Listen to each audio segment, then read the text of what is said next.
Ada riwayat yang menyebutkan, kata ulama, antara cara bagi anak untuk mohon ampun dengan ibu dan ayahnya adalah menziarahi mereka setiap Jumaat kalau ada kemampuan.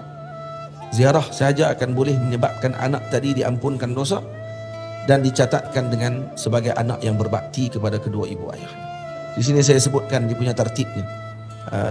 Bagi salam ataupun dibaca dengan tahiyah, seperti mana yang dibaca tahiyah ketika waktu salat. Sampai itu bagi at-tahiyyatul mubarakatus salawatut tayyibatu lillah.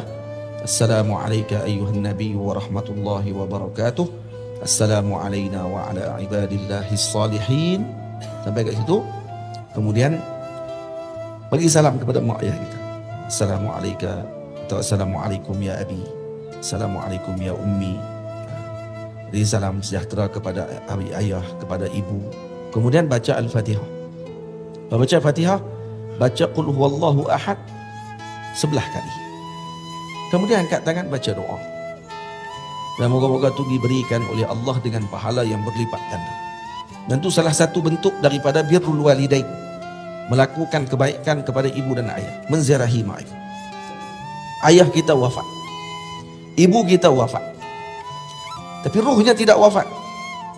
Sakit ruh ayah kita tu kalau kita tak pergi lawat langsung setiap minggu. Sakit, tak pernah lawat, anak tak pernah pergi. Yang ayah duk tunggu. Tengok, kalau kita nampak, kalau dibuka hijab oleh Allah Ta'ala, nampak ayah kita dekat situ, dan nampak ahli kubur yang lain, ahli kubur ayah semua, mereka akan rasa cemburu ketika ada anak yang setiap minggu akan datang ke ayahnya. Setiap minggu akan datang ke ayahnya.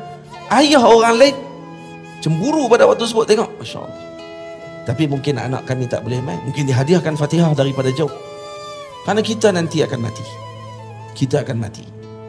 Kita akan tak ada. Kita akan berasa nanti waktu ketika anak kita lupa kita.